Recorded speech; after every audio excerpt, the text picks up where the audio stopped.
People, it's Siobhan O'Sullivan here, just dropping in at the start of this very special In Memoria episode of Knowing Animals. It is such a great shock and sadness for me to be speaking to you today about Bede Carmody's passing.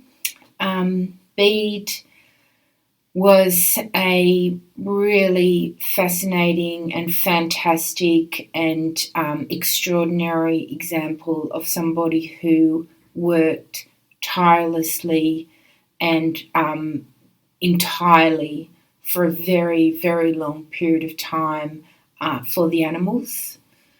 I met Bede in the late 1990s, and at that time he was living in Sydney, working as a journalist, and he was part of a new wave, a new generation of animal advocates that got involved with Animal Liberation New South Wales at that time. Bede was one of the people that worked very hard to help animal liberation modernise somewhat, and as you'll hear in this episode, he tells an anecdote about trying to teach people who were working or volunteering for Animal Lib at that time how to write an effective press release. And he did do a fantastic job, as I say, helping animal liberation modernise. He helped establish the Animal Liberation Shop, Oink. And then at a particular point in his life, he made the very, very significant and bold decision to leave his urban city lifestyle and really, more than ever, commit himself to the animals via establishing his own sanctuary, which was called a poultry place. A poultry place is a sanctuary that is located close to Canberra and the ACT, and it is dedicated to rescuing birds. A lot of chooks and roosters and ex-battery cage hens live at a poultry place. I do believe that there are other species of animals there as well. I know he had quite a few cat friends, and I think there are perhaps a few other larger rescued animals, but in particular he was dedicated to offering a life to birds who had previously lived their entire life in a cage, or who were, taken on by people in urban centres and then realised that they weren't willing to continue to care for the animal. So Bede made an absolutely fantastic contribution to the lives of many, many hundreds and hundreds and hundreds of non-human animals. At this point in time, I don't really have a clear picture of what will happen with his sanctuary and with the animals. I do know that there are a lot of very committed and passionate and clever and capable animal advocates who are working hard to assist with the situation. If you are somebody who would like to remain across events, I suggest that you keep an eye out on social media for notifications about a poultry place and about Bede's legacy.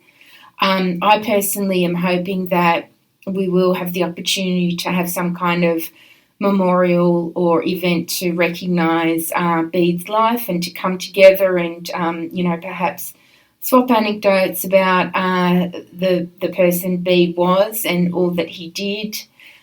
So it's a very sad day for us here at Knowing Animals. I listened back to this episode on the day that I learned of Bede's passing, and it was so lovely to hear his voice. It's very much the person he was. So I enjoyed listening back to the episode. I hope you do too. Vale Bede, and thank you so very much for everything you did for the animals. Enjoy this episode. This is another iRaw podcast. We podcast to make the world a better place for animals. Dr. Siobhan O'Sullivan does like knowing animals. Dr. Siobhan O'Sullivan does like knowing animals. Hey people, welcome to Knowing Animals. My name's Siobhan O'Sullivan and I do like knowing animals. This episode of Knowing Animals is from our Protecting Animals series where we talk to animal advocates, past and present, about the work they do for animals. Now, this episode of Knowing Animals is brought to you by ASA. ASA is the Australasian Animal Studies Association. I'm a member of ASA. In fact, I'm a foundation member of ASA. ASA works really hard to support animal studies scholars. It runs a conference every 2 years. It has a very active Facebook page. It can let you know about upcoming conferences, calls for papers, funding opportunities. But of course, ASA also needs members. So if you're in a position to become a financial member of ASA, please think about doing so. So that's ASA, the Australasian Animal Studies Association.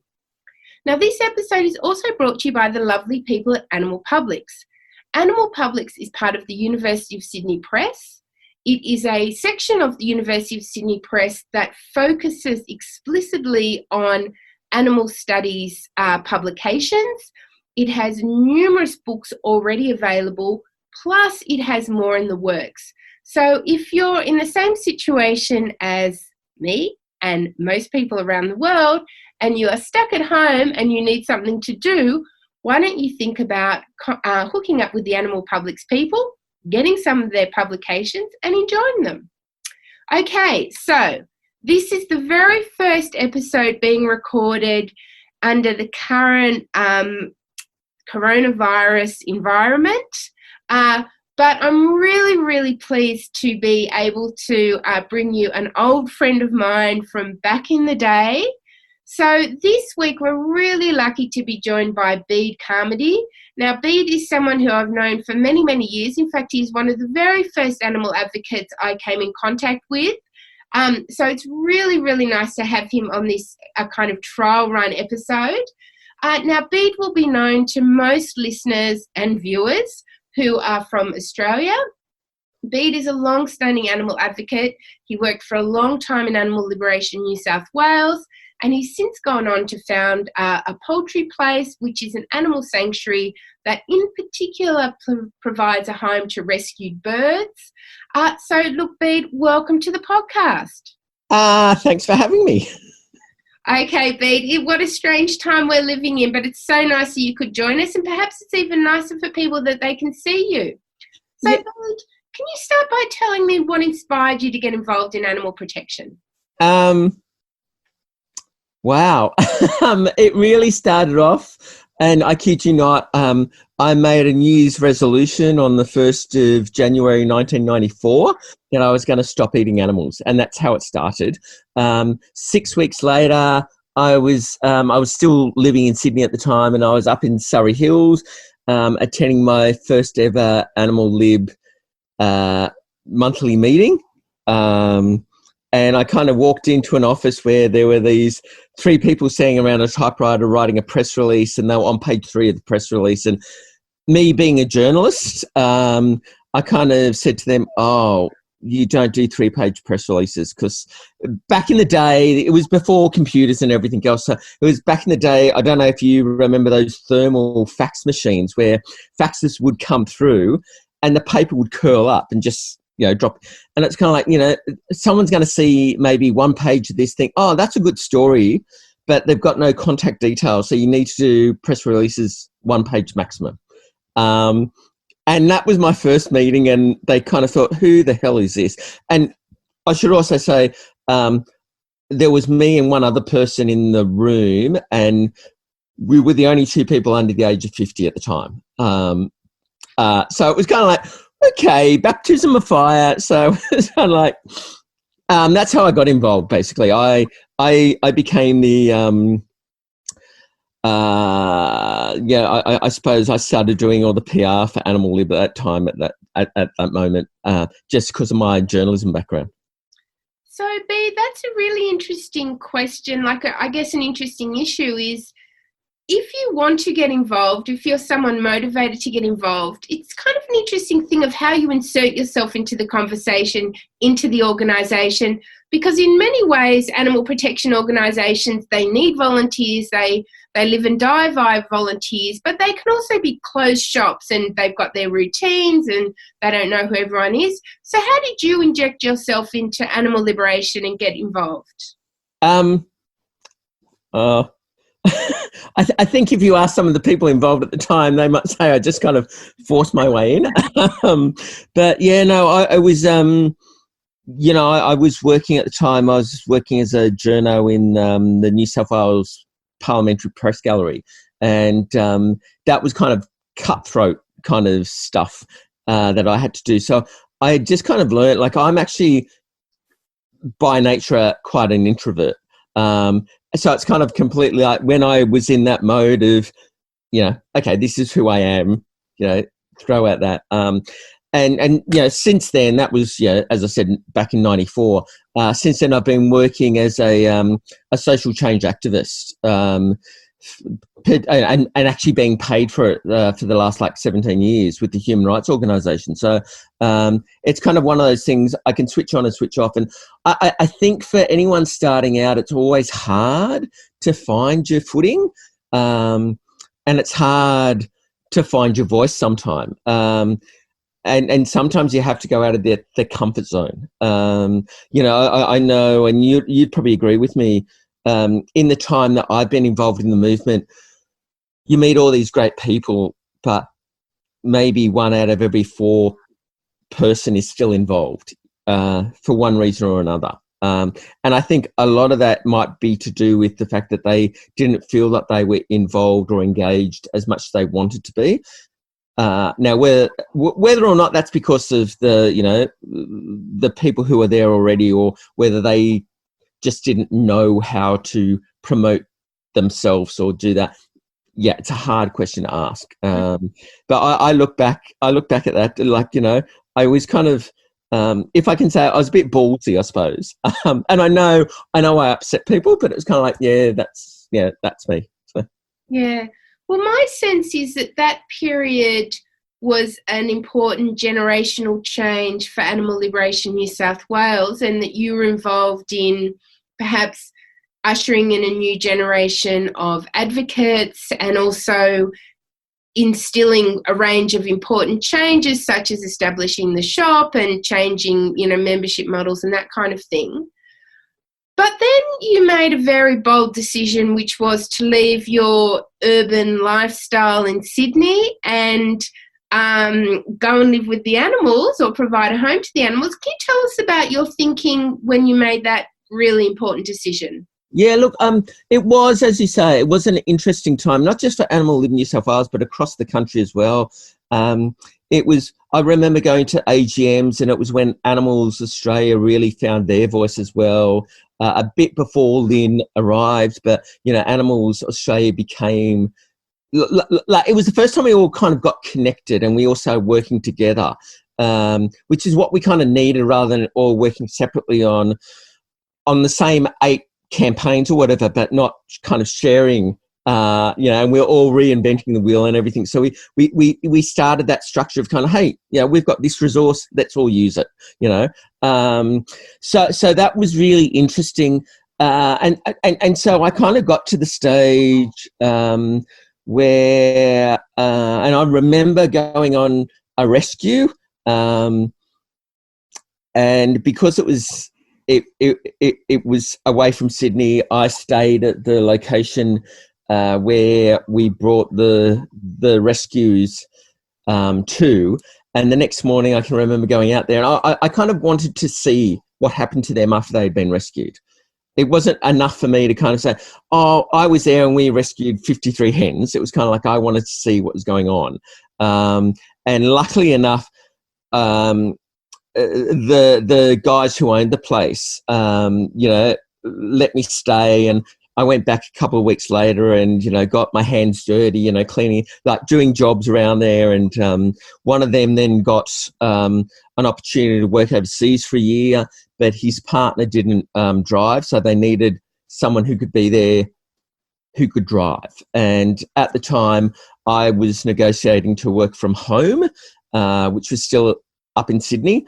And I just kind of thought, well, doesn't matter whether home is, in Petersham, or does it, or can it be in a southern New South Wales town, and that's basically how it started. And then because I went from living a lifestyle that I was living in Sydney to living in a small country town and having an income, but not spending any of my money, I ended up having enough money to actually put a deposit on a block of land. And that's how it all started. Wonderful. And that's kind of, I got to the stage where it was kind of like, I could sit in committee meetings and talk about stuff, or I can be hands-on doing stuff. And it was the hands-on stuff that I got more joy out of. And was it a hard decision to focus on birds, or was that okay? That was a passion, or it suited the land, or what? Why was that? How did that come about? Okay, so that came about because I stopped eating red meat as a kid, like, 10, 12, something like that. I didn't like red meat. And that was nothing to do with, I didn't know any of the ethics about meat or anything at that stage. I just did not like red meat. And at the time when I was growing up, it was when they still had lots of fat, gristle, I think they called it, on meat. And I just didn't like it. And basically the only meat I ate was chicken, poultry. When I started working, I'd have a turkey sandwich rather than a chicken sandwich, and if I was out at a restaurant and duck was on the menu, I'd have duck, So I think in the back of my mind, it was kind of like, oh, wow, I've basically lived on poultry for so much of my life. So I think that was just a natural thing. And plus also because the first rescue I did was with battery hens, and just seeing how, because they're flock animals, and just seeing how they all, after they got to know one another, just seeing how they all kind of loved being in a group. And it was that, maybe that's a bit of me kind of thinking, oh wow, these guys all belong together, kind of thing, and they had found their own being. So I think that's kind of the mix of how it ended up being poultry. So then, Bede, I guess the next big question is, how do you go about setting up a sanctuary? So you've got some money, you've chosen some land. I'm assuming it's not that hard to come across animals. What do you do? How do you learn? How do you even conceptualize or commence such a journey? Yeah, I was very lucky. And I've said this, Pam Ahern, who runs Edgar's Mission, and I have done a couple of conferences in the recent years about exactly that, how you set up a sanctuary, because lots of people really want to set up animal sanctuaries. And it's kind of like, oh, yeah, okay. Take a step back first and think about it. I was lucky because I was living with Tony and Ian, and their place by proxy had become an animal sanctuary. And I really think their place is probably the first ever animal sanctuary, farmed animal sanctuary in Australia. Just because of just because of how it all worked out. So I was living with them for probably about 18 months. So I kind of did a bit of an apprenticeship. And they had 10 acres. And they had some woodland and everything, whereas I bought 5 acres, which was completely barren. And the first thing I knew I had to do was plant trees. Luckily enough, my grandmother, who used to live next door to us in Westmead, she was a bit of a gardener. And as a little boy, I used to do lots of gardening with her. So I had a bit of an idea about, planting stuff. She probably wouldn't have liked the fact that I just planted natives, because she was more, a woman of her generation was more into roses and geraniums and things like that, which, aren't practical down here. I don't particularly like. So I just planted native trees. So I was planting little saplings, and it was all about having some shelter. for everyone who lived down here. And at the time, because it was a vacant block, and Tony and Ian had horses, we brought their horses down here to graze. And, so I had these horses. I'd be planting these saplings, and these horses would be on the other side of the temporary fence, kind of thinking, oh, that looks nice. Even though they had, at that time, because, we weren't in drought, they had lots of grass to eat. It was kind of like, I'd actually like that sapling. So that was fun times. And so that's what I did. So I set it all up, and as I was planting around the property, I was thinking, okay, so if I put a fence here, because there was a dam on the property, that can be where the ducks and the geese hang out, and then the chooks can be here. And I started thinking that way. And I was lucky because I'd had the experience at Tony and Ian's place of kind of what worked, what didn't work. So, yeah. And then one day, the phone rings, we've got some rescued battery hens. Are you receiving? Is that how it all starts? Or? Actually, back up on that. First of all, I should acknowledge the contribution of the Australian government to setting up this sanctuary, because at the stage I had bought the property and I was paying off the mortgage, and there was no way I could afford to build the house because I just did not have any money. And then the Prime Minister at the time introduced the new home buyer scheme to boost the economy, and so the Australian government gave me, like, I think back in those days it was like $15,000 or something, because I was going to build a house, and that paid the deposit to get the house built. So I always liked the fact that the Australian government actually contributed to setting up, because by the time I was setting this place up, it was still it's one of the first couple of animal sanctuaries in Australia devoted to farmed animals, and we can thank John Howard partly for that. What year did you buy your property?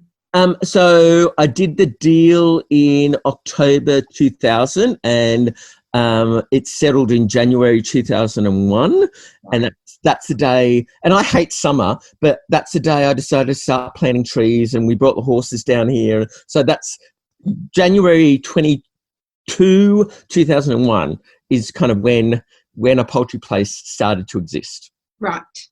And so you have some money, you have some land, you have some government money, you're building a residence, and then what happens? Day one, a bird turns up, or? Yeah. Like, it was really funny, and and if you ever speak to Pam Ahern, she'll answer this, because when she came to visit about 2 years later, and she said, "Oh, I'm looking at setting up a property," and she said, "Oh, how do you get the residents?" And I said, "Don't worry. Once people know you've got a property, they will come. Build it, and they will come." Yeah. And it really was. It was really that thing, and like even now, like almost 20 years on, I still get all these people saying, "Oh." And so, yeah, okay, fine. But the thing is, when you do, there's lots of things you have to realize when you have a sanctuary. First of all is the fact that regardless of what you do, not everyone's gonna survive, because you sometimes take in beings who aren't well or unhealthy, and that's their natural. So you just try to make them comfortable or whatever. You're also going to be inundated, and there's only so many you can say yes to at a particular time, because otherwise you then become like a hoarder. And so that's really hard to say no sometimes. That's one of the hardest things. And then it's just kind of like actually realizing that it changes your whole life. Like it completely... I know of people who have done it going in as a couple, and it's broken their relationship. I've always been doing this on my own. Foolishly enough, I thought there might be someone who might come along eventually who wanted to do it with me, but those occasions when that's happened, that hasn't been the case, because they like the idea, but then when it comes down to the practicalities of it, it's kind of like, nah, you know. So, Bede, how many residents do you have there at, say, any given moment? It usually hovers around about, you know, anywhere between about 250 to 350. Over the years, actually now we're into this year, it's probably now just around or almost clocked over 4,000 over the 20 years that it's existed. And so let's say you've got 300 residents there. Is that 300 birds, or is it 300 and is it 295 birds and 4 sheep and 1 pig or something like that? So there's one human, me. At the moment, there's 11 sheep, there's 2 goats, and there's 8 cats, and the rest of them are poultry. Yeah. So can you describe a typical day for us? Typical day. I don't know if I've had one of them. It always changes. A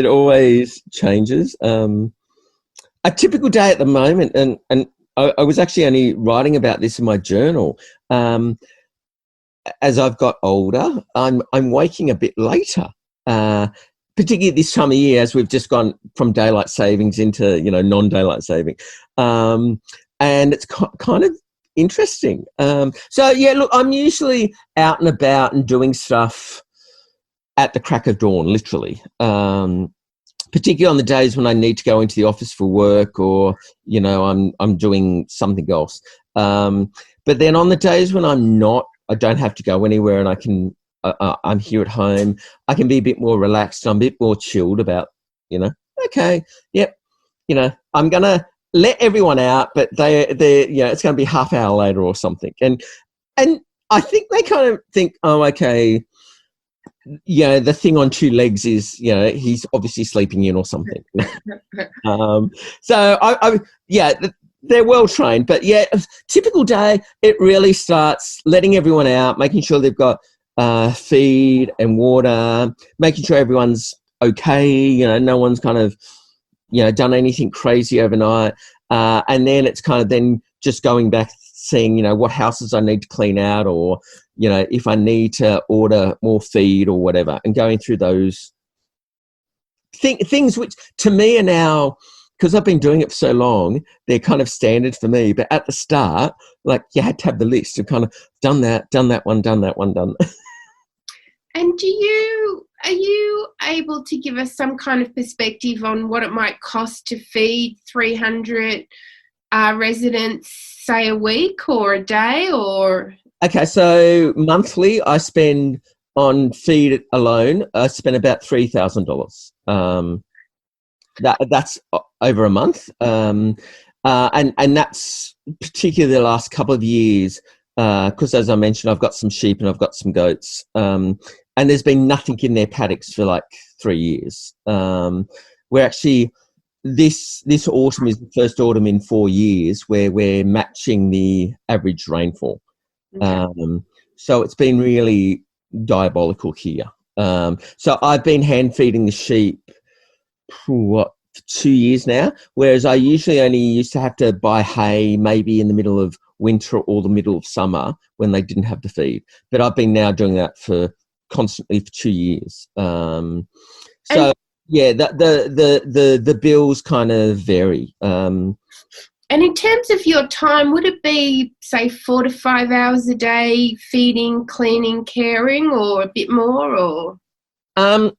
Yeah, okay. So a few years ago, I actually did the work-life balance thing with my paid job, and I went back to 3 days a week, because on that money, it was kind of, I was earning enough that I could pay bills and do whatever, but it also gave me more time. And it was kind of that I had a friend who was diagnosed with brain cancer, and it was just kind of like, life's too short. Like, I've done this, I now need to enjoy the experience, if you know what I mean. So I made that decision. And, yeah, okay, it made things a bit harder to me, but it was kind of like, yep, you know, I'm going to do it. So yeah, like it is something, and I know people in the past have, and people have visited me, and they're going to set up an animal sanctuary, and they expect everyone's just going to give them money to fund the sanctuary. It's kind of like, it doesn't work that way, guys. It seriously does not. And particularly, like, yeah, back in the day when I started this place, like, it was one of maybe 2 or 3 across Australia. There's now, look, I know of at least 20 or 30 that have what we call farmed animals. And, you know, various people do various fundraisings and all that stuff. And, yeah, there's only, yeah, for someone like yourself, for example, who might live in the inner city and you want to donate to a sanctuary, it's kind of, you've got so many choices, but you've got limited dollars as well to spread around. So yeah, I think I think that's one of the things a lot of people don't realise. Like, a lot of people don't realise that people like me who run animal sanctuaries actually do still have a paying job as well. Right. So, Bede, so there's the money, there's the time. What's your advice to people who might be thinking about setting up an animal sanctuary? If you had to give them, say, a key piece of advice or a couple of key pieces of advice, what would that be? And it comes into something I'm quite professionally I'm quite involved in as well. But like, you need to be resilient. You need to, you know, like, you're having an animal sanctuary, you're going to live in the country. So, yeah, there are things called drought. There are things called fires. There are beings called snakes. There are, all those kind of things that you don't, as a city slicker, you know, and I was from the inner west in Sydney, and no idea what I was kind of going into. So you have to be like resilience, and a kind of, yeah, being really aware of what your tolerance and your well-being is. And, you know, I was lucky with this place. Like, when I started, like, I moved in when the house was built, and yeah, Tony and Ian's horses were still here, but I moved in, there were a rooster, 2 chickens and 4 ducks I moved in with. And, you know, it slowly grew as, you know, as I got more confident and stuff like that. You can't just kind of, and a lot of people have that kind of, oh yeah, let's do a Noah's Ark kind of thing and have 2 of them and 2 of them, and you can't do everything. And of course, I've only got 5 acres here, so, you know, and the property wasn't set up by council bylaws. I can't have pigs here, but, you know, apparently I could have a giraffe, because that's not, you know, excluded. But it's kind of, you have to be realistic about what you're going to take in, and it's, yeah. And I suppose for me, and it might differ for other people, but for me it was more also, this is my sanctuary as well. Like, it has to be something that I'm comfortable with and confident about. That, yeah, okay. And so, Bede, I have some cat friends. I don't have any bird friends. Do you have relationships with these animals? Are they your friends? Do they matter to you as individuals, or is it about the mission to protect very vulnerable, exploited animals? Or how do you think about the animals on your in your sanctuary? Yeah, so I do have relationships. It was only Sunday last week.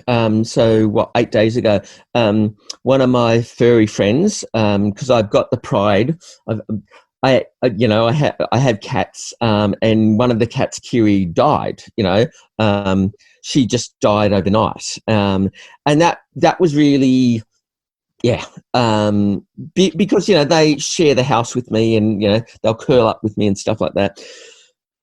With the birds, it's a bit different. Like, sometimes when they've come in, like, particularly when they're chicks from a hatching project or ducklings from a hatching project, or 2 years ago, I think it was 3 years ago, we had a truck rollover close here, and we had some members of the public went out and rescued all these chicks, and so I ended up having 140 chicks living in my spare room from this truck accident that apparently the council had cleaned up, and they had found them buried, and that was kind of awful, because, I knew just from my experience that a lot of them were going to die, and these people who brought them to me, it was kind of like I was trying to be comforting, but, just kind of had to keep warning them, look, I don't know if they're all going to survive, So you do have bonds, and with a lot of the lambs, a lot of the sheep, that are here,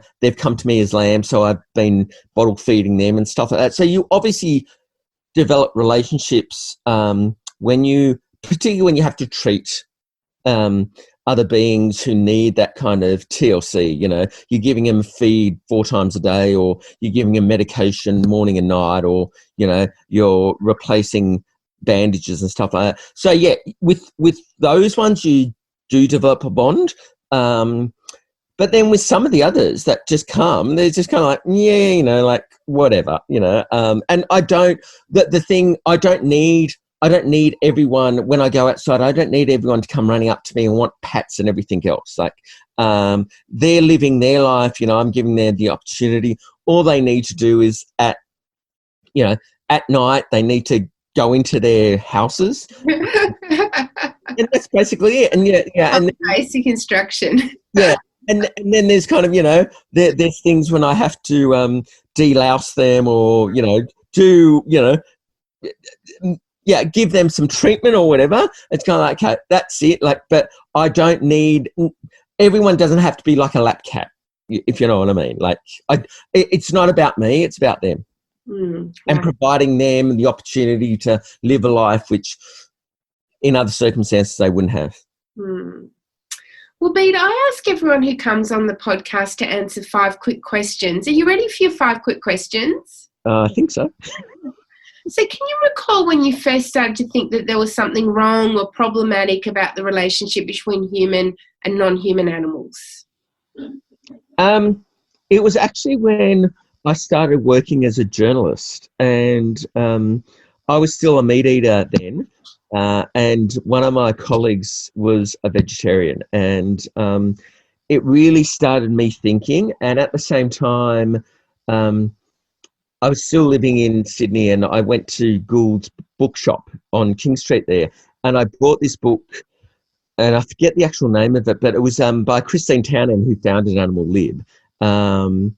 And I just started reading it, and I'd always loved animals as a kid and everything else, but I'd never made that connection between what was on my plate and how it was produced. And that was, that for me was kind of, I can't do this anymore. Wow, well, that's great to hear a book having that impact. How wonderful. Can you recall the first thing you did to try and bring about change for animals? I think it was back when I was a kid. And we had, I grew up in Westmead, which is a Western Sydney suburb. And we had lots of older neighbours. And the neighbour across the street from us, Mrs. Parker, had taken in this old, a homeless cat who, was pregnant, ended up having kittens. And we ended up adopting one of the kittens. But I can remember, and I was in year 2 or 3 or something. So this is, I was maybe 7 or 8. And I can remember going over, I'd come home from school and I'd go over and help her, and because she was nursing this mother cat, and Mrs. Parker must have been in her 80s or something at that stage. And so I would go and help her feed them and look after them. And so that's the real first memory I have of doing something. We had a dog in the backyard who was always my best friend. I can remember as a little kid I'd talk to Lady a lot. That's Wonderful. If you had to name one animal advocate who's had a big impact on you, who would it be? Oh, well, I can definitely say it would be a woman, because in the animal rights movement, like this, in all social change movements, there seems to be lots more proactive females than males. I have to say that in my experience. And I'm not being sexist or anything about that, but Look, yeah, I mentioned Christine Townend before, but I would have to say, if I had to choose someone, I'd say Linda Stoner, who I remember, I had grown up being an Aussie kid, I'd grown up seeing her on TV in her various TV roles. But one of the first things I did with Animal Lib, we had a stall at a festival down at Darling Harbour, and this is back in '94. I think it was called Mind, Body, Spirit, or some festival like that. And I was doing the stall with Linda. And I was kind of like, oh, wow, and by this time I'd been working as a journalist, so I had interviewed, celebrities, known people, former prime ministers and stuff like that. But I was so excited that, I'm doing a stall with Linda Stoner. And she was just so, that first meeting, she was just so genuine and just so kind of just Linda. And it started, what has now become, what year are we now? 26 years of friendship, and just that she was this celebrity, but she wasn't a celebrity. Like, it was just kind of, she was a genuine person who cared about these issues, and I think that always gave me, I think that's kind of what bedded me down in kind of like, you have to be, there are going to be some people who will agree with us on things, and there's going to be other people who kind of just vehemently disagree. It's kind of, okay, like, you just can't force your thoughts down their throats. And I think that was particularly that first afternoon I spent with Linda. It was kind of, okay, this is how you do it. Okay. Lovely. Well, big shout out to Linda. So what's the most important thing animal advocates can do for animals? I think just going back on that last point, just being a voice for them, but also realising, you can be an advocate, but then you can also become a zealot. And I think finding that balance is really tricky for some people. And, we all have to remember, like, I was almost 25 before I stopped eating meat. Yeah, so that I can now say I've not been eating animals for half of my life, but it took me some time to actually. So it takes people. It's a journey, and so you can't be. If you want to be effective, you have to actually, you've gone through your own journey, so learn the lessons that you've learned, and adopt them how you do it with other people as well. Just don't become that kind of you should be vegan tomorrow kind of thing. So, Bede, if you had the power to change one thing about the human-non-human animal relationship, what would it be?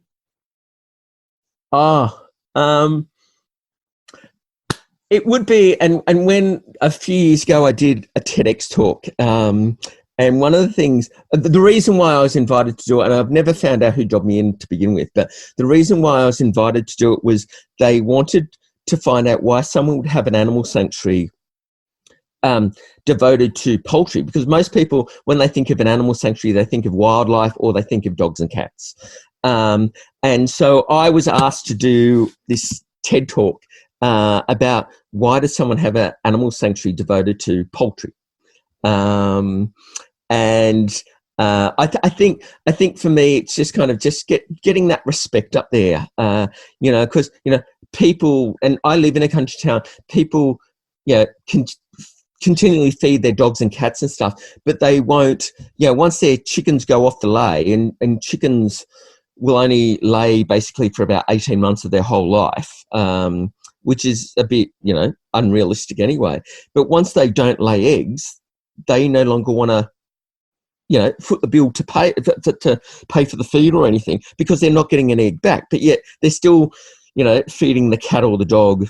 And it's kind of, so it's just respect for poultry. That's, I mean, if I could do anything, and if I've done anything in the time I've been doing this, if I've changed one person's attitude towards poultry, that's a win. Oh, good on you, Bede, and I'm absolutely sure you have. So, Bede, what are you working on next? Is it for you, it's just about continuing the work you're doing, or do you have ambitions for the sanctuary, or? One of the things I need to do, and maybe, if we're lucky, the drought might be breaking. There's lots of drought damage that I need to repair. Like there's been, I planted over 700 trees when I started here, and over the years, they've fallen over, particularly with drought and stuff like that. So there's lots of that kind of maintenance work I need to do. People always say to me, "Oh, are you going to expand or whatever?" It's kind of no. I've been here, done that, and at the time I was 20 years younger, I was 20 years fitter. No, this is it. Look, I don't necessarily have any plans. I've been on and off. I've been playing around with a manuscript about my life and having a sanctuary and stuff like that. So that's a work in progress and has been on and off for a number of years. So that's something I would like to see come to fruition one day. But apart from that, it's kind of like, and just trying to educate people. The fact is, now in this region, we've got so many other sanctuaries as well. We can now all share the load a bit as well. So it's kind of like, if I can't help someone, it's trying to find someone who can help them, and being that kind of conduit. So, Bede, I'm sure that there'll be people who will be listening to this podcast or watching this on YouTube who will be inspired and will want to make a donation. How can people find out about a poultry place and engage? Okay, so Facebook is, I'm a bit of a Luddite, so the only social media I do is on Facebook. So if they go to Facebook and type in a poultry place, they'll find the page, and all the information is in the About section or the Info section. And if not, they can just email me direct, freechook@bigpond.com. And alternatively, they can always go on YouTube and just put my name in, and my TEDx talk will come up. Fantastic. And this episode of Knowing Animals will come up.